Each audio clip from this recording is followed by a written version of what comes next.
Gavumenti okulaba nga enteeseganya wakati w'abakulembeze okuva e Uganda ne bannaffe okuva e South Sudan nga kino kyaddirira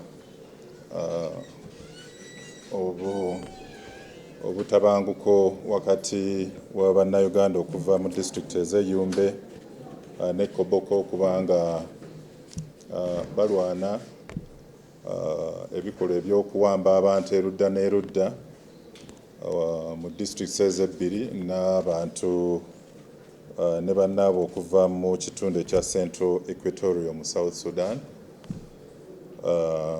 Kyali kigenda kisajjuka.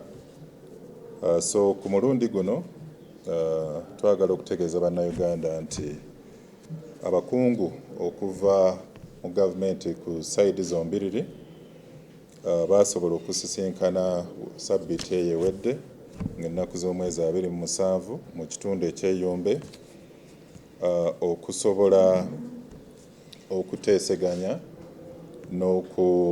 n'okuzzaawo enkola ennungi wakati w'abatuuze ku sayidi zombiriri.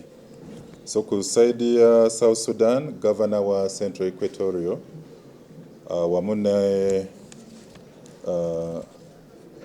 wamu n'abakungu okuva mu kitundu ekyo baasobola okusisinkana abakulembeze okuva ku sayidi ya Uganda nga bakulembeddwamu Honorable Minister owa State for Defence omukyala Honorable Oleru Huda n'abakungu okuva ku sayidi ya Uganda baasobola okuteeseganya ku nsonga ezeetooloolera ku nkaayana ku ttaka, okuwamba abatuuze, okwokya ebyalo n'okweyongerayo. Era mu nteeseganya zino okukkaanya kwasobodde okubeerawo ne bakkiriziganya nti ebitongole ebikuumaddembe bijja kuba birawuna ebitundu awamu then n'okulaba nga empuliziganya yeeyongera wakati w'abakulembeze ku sayidi zombiriri n'okuba nti eggye erya South Sudan lyabula liva mu kitundu ekya Gobiri mu disitulikiti ey'e Moyo basobole okuddayo e South Sudan. N'okulaba nti mu maaso eyo basobodde okuyimiriza